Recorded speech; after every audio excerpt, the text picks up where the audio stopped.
जय झूलेलाल। अॼु पाण सभई पुरुषोत्तम महात्म जो 21 अध्याय ॿुधंदासीं। हर हमेशह वांगुरु पाण श्री गणेश गणपति महाराज जो पंहिंजे गुरुजन जो भगवान लक्ष्मी नारायण जो पूजन करे हिन 21 अध्याय जो महात्म कथा ॿुधंदासीं। बोलो श्री लक्ष्मी नारायण भगवान की जय। वक्रतुंड महाकाय सूर्यकोटि समप्रभ निर्विघ्नं कुरु मे देव सर्वकार्येषु सर्वदा। गुरु ब्रह्मा गुरु विष्णु गुरुदेवो महेश्वरा गुरु साक्षात् परम ब्रह्म तस्मै श्री गुरुदेव नमः।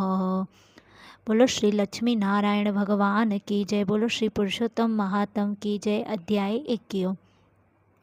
वाल्मीकि चवण लॻो त हे राजन, पुरुषोत्तम विर्त रखण वारो शुद्ध आहार खाए। शुद्ध आहार जो मतिलबु आहे त पंहिंजे हॾनि जी कमाई करे परायो अन्न अंगीकार न करे, मांस न खाए, पारूथो ऐं झूनो अन्न न खाए, जो असर मने त गहरो थिए थो। छो त जहिड़ो अन्न तहिड़ो मन। भीष्म पितामह खां हिकिड़े ॾींहुं पुछियऊं त तव्हां बि दुर्योधन खे द्रौपदीअ खे नंगन करण खां न रोके सघिया? जवाबु ॾिनई त मां दुष्ट दुर्योधन जो अन्न खाधो हो, जंहिं करे मुंहिंजी उन वक़्तु मत मारिजी वई हुई। हे राजन, अन्न जो मन ते वॾो असरु थींदो आहे, जंहिं लाइ मां तोखे हिकिड़ी प्राचीन कथा ॿुधायां थो। हिकिड़ो महात्मा हो, हिन खे केतिरा ई शिष्य हुआ। हिननि मां हिकिड़ो हर रोज़ु शहर मां भिख्या करे अन्न पचाए अची गुरुअ खे खाराईंदो हो।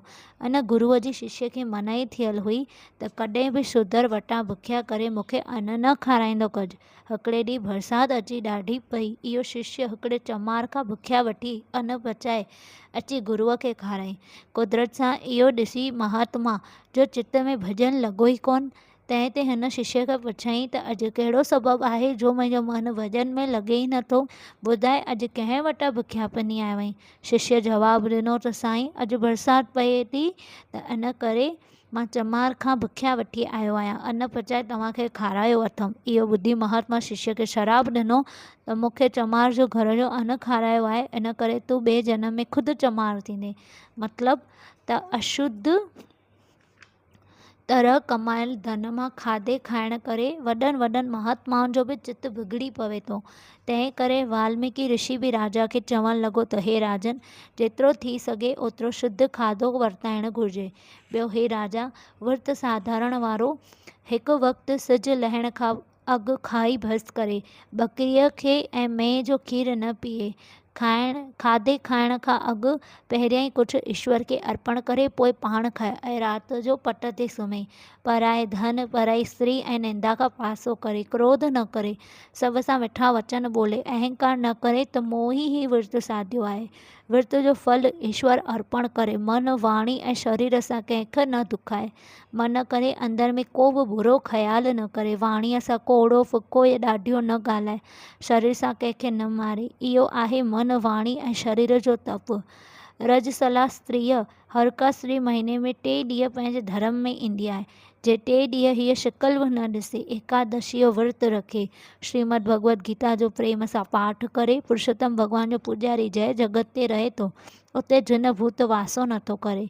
हीअ मनुष्य ॾेही ॾाढी दुर्लभ आहे। कंहिं पर भले अॻिए जन्म जे पुण्य कर्म करे मिली आहे। हीअ अमोलक देह वरी मोटी नथी मिले। तंहिं करे चङा कर्म करे गुरुअ द्वारा नित भगवान जे भॼन में रुगल रहणु घुरिजे, रंगल रहणु घुरिजे। हिकु विछुअ जे डंख लॻण करे केतिरो न दुख प्राप्त थिए थो, लख विछुनि जे डंख जेतिरो दुख अंत समय ते थिए थो।